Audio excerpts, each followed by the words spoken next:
श्रीमद् भागवत दसवें स्कंद में 71 अध्याय में भक्तों को आज आपको श्री कृष्ण भगवान का इंद्रप्रस्थ पधारना यह कथा आपको सुनाएंगे। आप उसको ध्यानपूर्वक सुनिए। श्री सुखदेव जी कहते हैं, परिषद भगवान श्री कृष्ण के वचन सुनकर महामति उद्धव जी ने देवर्षि नारद सभासद और भगवान श्री कृष्ण के मत पर विचार किया और फिर वे कहने लगे। उद्धव जी ने कहा, भगवान देवर्षि नारद जी ने आपको यह सलाह दी है कि फुफेरे भाई पांडवों के रास यज्ञ में सम्मिलित होकर उनकी सहायता करनी चाहिए। उनका यह कथन ठीक ही है और साथ ही यह भी ठीक है कि शरणागतों की रक्षा अवश्य कर्तव्य है। पर हो जब हम इस दृष्टि से विचार करते हैं कि रास यज्ञ वही कर सकता है जो 10 दिशाओं पर विजय प्राप्त कर ले, तब हम इस निर्णय पर बिना किसी दुविधा की पहुंच जाते हैं कि पांडवों के यज्ञ और शरणागतों की रक्षा दोनों कामों के लिए जरासंध को जीतना आवश्यक है। पर हो केवल जरासंध को जीत लेने से ही हमारा महान उद्देश्य सफल हो जाएगा। साथ ही उससे बंदी राजाओं की मुक्ति और उसके कारण आपको सिंहस्थ की भी प्राप्ति हो जाएगी। राजा जरासंध बड़े बड़े लोगों के भी दांत खट्टे कर देता है, क्योंकि 10,000 हाथियों का बल उसे प्राप्त है। उससे यदि हरा सकते हैं तो केवल भीमसेन, क्योंकि वे भी वैसे ही बली हैं। उससे आमने सामने के युद्ध में एक वीर जीत ले, यही सबसे अच्छा है। 100 अश्विनी सेना लेकर जब वह युद्ध के लिए खड़ा होगा, उस समय उससे जीतना आसान न होगा। जरासंध बहुत बड़ा ब्राह्मण भक्त है। यदि ब्राह्मण उससे किसी बात की याचना करते हैं तो वह कभी कोरा जवाब नहीं देता। इसलिए भीमसेन ब्राह्मण के वेश में जाएं और उससे युद्ध की भिक्षा मांगे। भगवान, इसमें संदेह नहीं है कि यदि आपकी उपस्थिति में भीमसेन और जरासंध का द्वंद्व युद्ध हो तो भीमसेन उससे मार डालेंगे। प्रभु, आप सर्वशक्तिमान रोग रहित काल स्वरूप हैं। विश्व की सृष्टि और प्रलय आपकी शक्ति से होता है। ब्रह्मा और शंकर तो उसमें निमित्त मात्र हैं। इस प्रकार जरासंध का वध तो होगा आपकी शक्ति से, भीमसेन केवल उसमें निमित्त मात्र बनेंगे।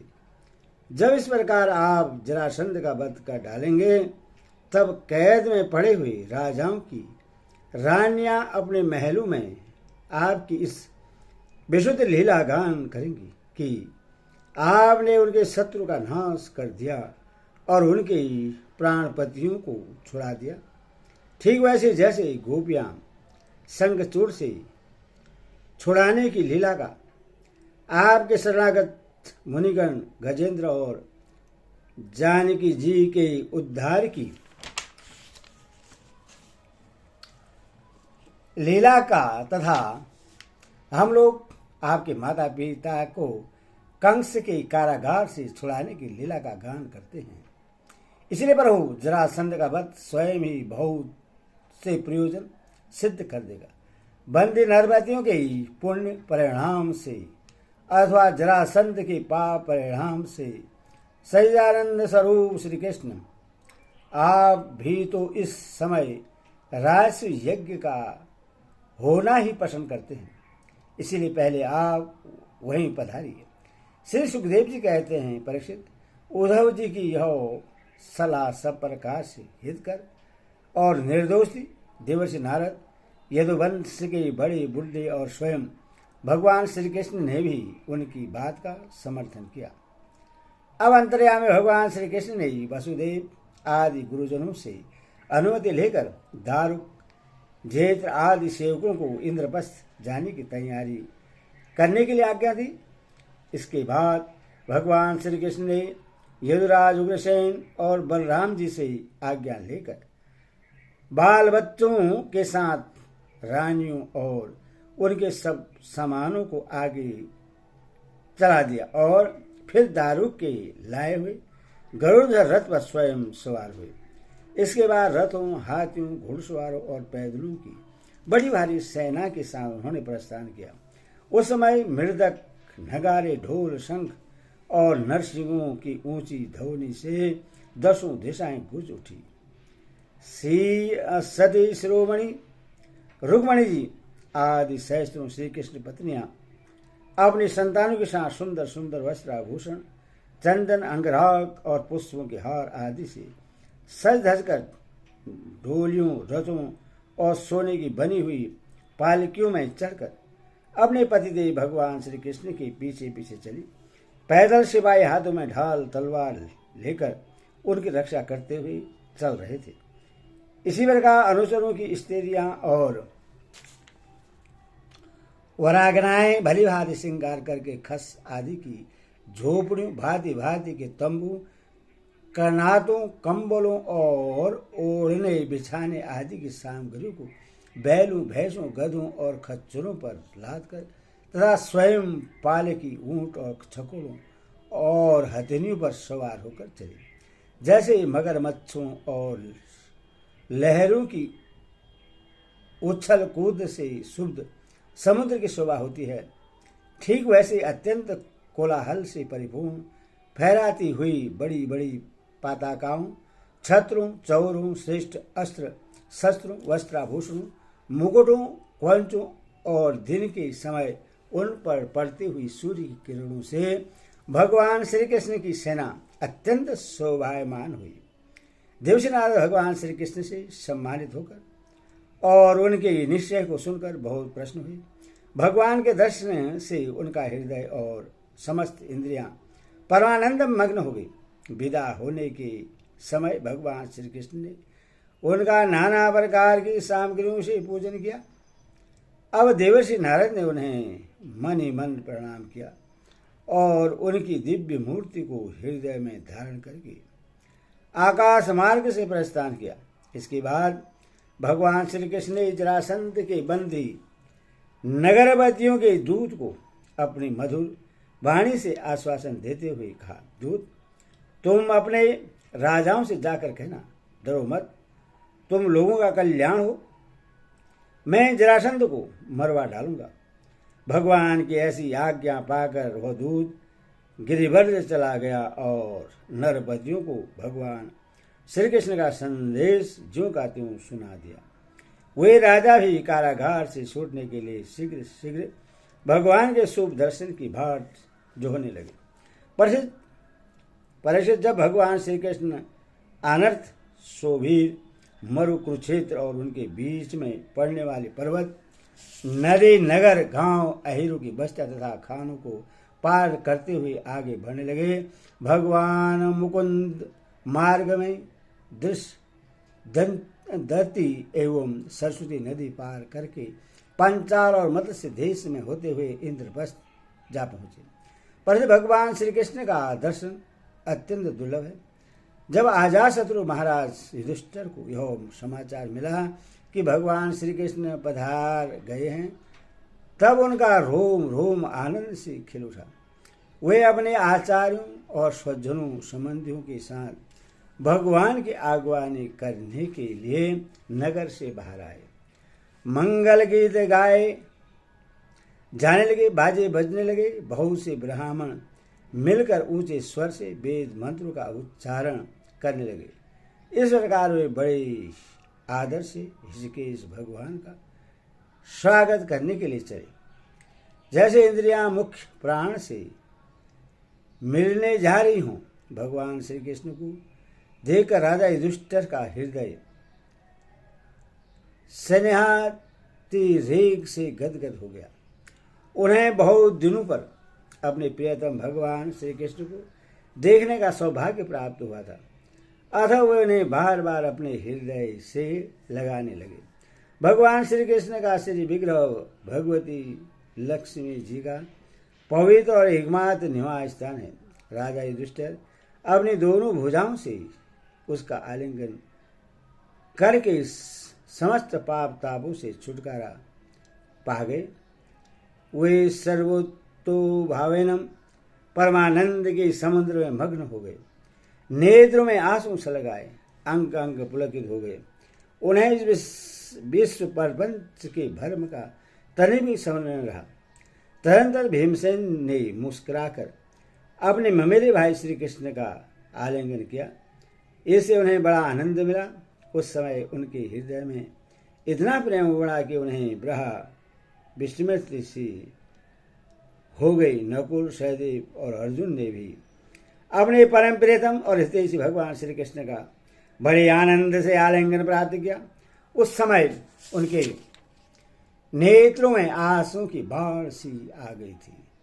अर्जुन ने पुनः भगवान श्री कृष्ण का आलिंगन किया। नकुल और सहदेव ने अभिवादन किया और स्वयं भगवान श्री कृष्ण ने ब्राह्मणों और कुरुवंशी बिरधु को यथा योग्य नमस्कार किया। कुरु, सरजय और केकई देश के नरपतियों ने भगवान श्री कृष्ण का सम्मान किया और भगवान श्री कृष्ण ने ही उनका यथोचित सत्कार किया। सूद, मागध, वंदजन और ब्राह्मण भगवान की स्तुति करने लगे तथा गर्दव, नट, विदूषक आदि मृदक, शंख, नगारे, वीणा, ढोल और नरसिंह बजा बजाकर कमलनयन भगवान श्री कृष्ण को प्रसन्न करने के लिए नाचने गाने लगे। इस प्रकार परम यशी भगवान श्री कृष्ण ने अपने सुहृदय सज्जनों के साथ सप्रकार से सुयोजित इंद्रप्रस्थ नगर में प्रवेश किया। उस समय लोग आपस में भगवान श्री कृष्ण की प्रशंसा करते चल रहे थे। इंद्रप्रस्थ नगरी की सड़कें और गलियां मद वाले हाथी के मद से तथा सुगंधित जल से सींच दी गई थी। जगह जगह रंग बिरंगी झड़ियां लगा दी गई थी। सुनहले तोरण बांधे हुए थे और सोने के जरहरे कलश स्थान स्थान पर शोभा पा रहे थे। नगर के नर नारी नहा धोकर तथा नए वस्त्र, आभूषण, पुष्पों के हार, इत्र, फुलेल आदि से सब सज धज कर घूम रहे थे। घर घर में ठौर ठौर पर दीपक जलाए गए थे जिनसे दीपावली की सी छटा हो रही थी। प्रत्येक घर के झरोखों से धूप का धुआं निकलता हुआ बहुत ही भला मालूम होता था। सभी घरों के ऊपर पताकाएं फहरा रही थी और सोने के कलश और चांदी के शिखर जगमगा रहे थे। भगवान श्री कृष्ण इस प्रकार के महलों से परिपूर्ण पांडवों की राजधानी इंद्रप्रस्थ नगर को देखते हुए आगे बढ़ रहे थे। जब युवतियों ने सुना कि मानव नेत्रों के पान पात्र था अत्यंत दयनीय भगवान श्री कृष्ण राजपथ पर आ रहे हैं, तब उनके दर्शन की उत्सुकता के आवेग से उनकी चोटियां और साड़ियां की गांठें ढीली पड़ गई। उन्होंने घर का काम काज तो छोड़ ही दिया, सहज पर सोए हुए अपने पतियों को भी छोड़ दिया और भगवान श्री कृष्ण का दर्शन करने के लिए राजपथ पर दौड़ आई। सड़क पर हाथी, घोड़े, रथ और पैदल सेना की भीड़ लग रही थी। उन स्त्रियों ने अटारियों पर चढ़कर रानियों के सहित भगवान श्री कृष्ण का दर्शन किया, उनके ऊपर पुष्प की वर्षा की और मन ही मन आलिंगन किया तथा प्रेम भरी मुस्कान एवं चितवन से उनका सुस्वागत किया। नगर की स्त्रियां राजपथ पर चंद्रमा के साथ विराजमान तारों के समान श्री कृष्ण की पत्नियों को देखकर आपस में कहने लगी, सखी, इन बड़भागिनी रानी ने न जाने ऐसा कौन सा पुण्य किया है जिसके कारण पुरुष श्रोमणी भगवान श्री कृष्ण अपने उन्मुक्त हास्य और विलासपूर्ण कटहल से उनकी ओर देखकर उनके नेत्र को परम आनंद प्रदान करते हैं। इसी प्रकार भगवान श्री कृष्ण राजपथ से चल रहे थे। स्थान स्थान पर बहुत सी निष्पाप, धनी, मानी और शिल्पजीवी नागरिकों ने अनेकों मांगलिक वस्तुएं ला लाकर उनकी पूजा अर्चा और स्वागत सत्कार किया। अंतपुर की स्त्रियां भगवान श्री कृष्ण को देखकर प्रेम और आनंद से भर गई। उन्होंने अपने प्रेम विहल और आनंद से खिले नेत्र के द्वारा भगवान का स्वागत किया और श्री कृष्ण उनका स्वागत सत्कार स्वीकार करते हुए राजमहल में ही पधारे। जब कुंती ने अपने त्रिभुवन पति भतीजे श्री कृष्ण को देखा तब उनका हृदय प्रेम से भर गया। वे पलंग से उठकर अपने पुत्र वधू द्रौपदी के साथ आगे गई और भगवान श्री कृष्ण को हृदय से लगा लिया।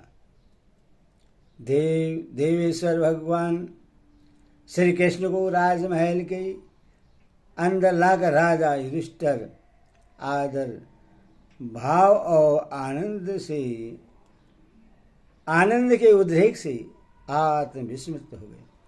उन्हें इस बात की सुध न रही कि किसी कर्म से भगवान की पूजा करनी चाहिए। भगवान श्री कृष्ण ने अपनी फूफा कुंती और गुरुजनों की पत्नियों का अभिवादन किया।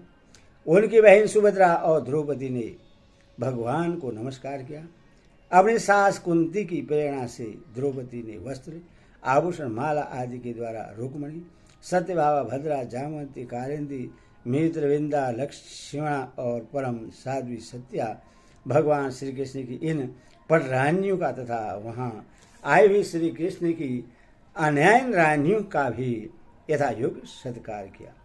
धर्मराज युधिष्ठिर ने भगवान श्री कृष्ण को उनकी सेना सेवक मंत्री और पत्नियों के साथ ऐसे स्थान में ठहराया जहां उन्हें नित्य नई नई सुख की सामग्रियां प्राप्त हो। अर्जुन के साथ रहकर भगवान श्री कृष्ण ने खांडव वन का दाह करवाकर अग्नि को तृप्त किया था और मायासुर को उससे बचाया था। परिचित उस मायासुर ने ही धर्मराज युधिष्ठिर के लिए भगवान की आज्ञा से एक दिव्य सभा तैयार कर दी। भगवान श्री कृष्ण राजा युधिष्ठिर को आनंदित करने के लिए कई महीनों तक इंद्रप्रस्थ में रहे। वे समय समय पर अर्जुन के साथ रथ पर सवार होकर विहार करने के लिए इधर उधर चले जाया करते थे। उस समय बड़े बड़े वीर सैनिक भी उनकी सेवा के लिए साथ साथ जाते। हरि ओम तत्सत। हरि ओम।